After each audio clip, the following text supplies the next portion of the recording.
Good morning, John. So I've seen a bunch of tweets for the last few days that made me pretty angry, which, makes it exactly like every other few days in the last few years. But in this specific case, it was tweets like these. The Amazon rainforest is seeing a record number of wildfires. Large swaths of the Amazon rainforest are burning. Fires are raging. The Amazon region is burning. Now, mostly this comes down to like a problem I have with reality, which is that there's just too much of it. And thus it is very hard to be aware of all of it, and so we end up with things that are incomplete making their way into our brains. But if there's anything we should be aware of, it's this, because, future of the planet at stake and stuff like that. So, why do I not like these tweets? Well, because here in America, where I live, usually if there's a wildfire, it was an accident. And sometimes fires are okay because fires are a normal part of our ecosystems in America. And sometimes they were done on purpose by criminals who the government wants to arrest. And so when you read these headlines as an American, you think, oh no,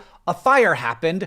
I hope someone's trying to put it out. But in the Amazon, fire is not a natural part of the ecosystem. And because of that, many trees in the rainforest can't survive what we would in the US consider a trivial burn. These fires are not natural. They are intentional. This isn't intentional like it's arson. It's intentional like this land is more economically productive when we graze cattle on it than when it's the rainforest. So the headline here shouldn't be large swaths of the Amazon are burning. It should be large swaths of the Amazon are being burned. Now, sometimes in the dry season, which we're in right now, there are natural wildfires in the Amazon. And in fact, the number of natural wildfires appears to be increasing. Because here's the thing about the Amazon and other rainforests.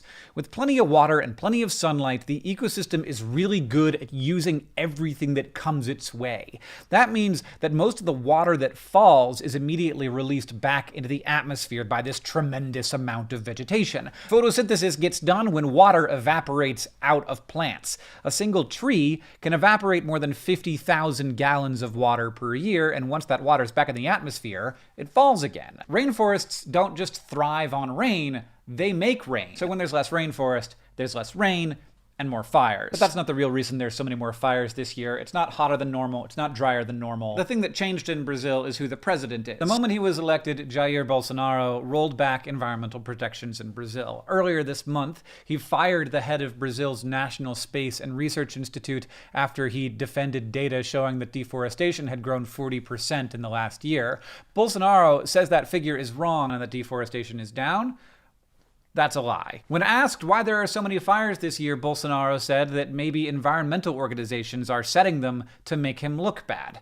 That is also a lie. But this isn't just pure malice and love of destruction. There's an ideology here. There's the economic part of it, which is just that there's a lot of value in the rainforest and no one's making any money off of it if it's just being rainforest. And then there's sort of an ideological thing of the civilizing interest of man. We must bring our superior way of life to this wild jungle, racist, manifest destiny kind of stuff. So to make the money, you encourage legal logging and farming, you reduce inspections, reduce regulations, and you ignore illegal land grabs where forest is slashed and burned and then seeded with grass and sold to ranchers. There's also another piece of the ideology here that I think is really interesting. The reality is that most of the good that the Amazon does is for everyone. It produces oxygen for everyone. It traps CO2 for everyone. It preserves biodiversity for the whole world. But Brazil isn't getting paid for any of that stuff. Far-right perspectives, ultra-nationalist perspectives don't really allow for stuff that helps everyone. It goes against this ideology that the nation is for the nation only. And here's where this gets super wild. The fact that the rest of the world cares so much about the Amazon rainforest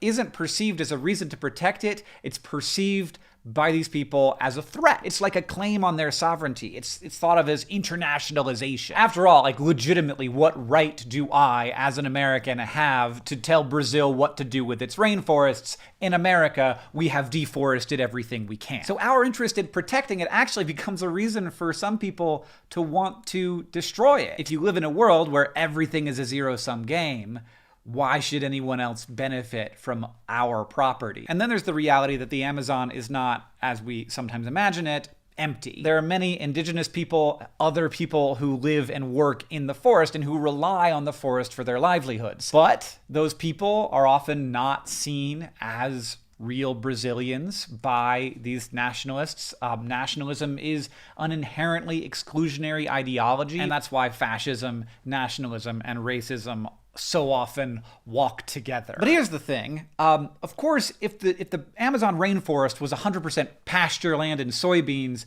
that would not just be a disaster for the whole world. It would be even more of a disaster for Brazil itself. See how hot it is in northern Africa? That's actually farther away from the equator than Brazil is. Brazil receives more solar energy than Saudi Arabia, but because of the rainforest, it is much more cool. This is the effect of that evapotranspiration. The rainforest makes rain. If there is less of it, it is clear that it would be hotter and drier, and these man-made fires, or even the natural ones, will spread on their own, leading to a feedback loop that could end the Amazon. And 70% of the GDP of South America is made in places where Amazon rainforest rain falls. Even here in America, again, internationalization for you, much of the rain that falls here is evapotranspired in the Amazon rainforest. And an important note, when I talk about rain falling, really what I'm talking about is agriculture. I'm talking about food. We eat that rain. There's a lot of talk about tipping points, and I think it's important to note that there are always many tipping points along the path to something being completely destroyed. But yes, there is a time when less and less water falls in the rainforest and fires happen more and more often. And there is a time where we lose most, if not all, of the Amazon. And it's why we have science to warn us about stuff like this so that we can take action. And it's why we have human rights to protect people whose land is their land, whose life is their life. But it is all too easy to deny stuff like this when you have more of an allegiance to your ideology than you do to the truth. And that is something that I like to try and say to myself constantly. It's why we need to call a lie, no matter who says it. And it's why we need to say that the rainforest is not burning. It is being burned. John, I'll see you on Tuesday. Obviously, this is a big and complicated thing, and this is a short video, so I've linked to a bunch of other resources. The article in The Intercept from a few months ago that basically predicted all of this was my favorite resource for this, but there are lots of other smart people talking about it, and it seems like people are having a better idea of what exactly is going on and why it's happening. So, and I guess thanks for caring about this, because that's a big deal, and it is the only way we have slowed this in the past.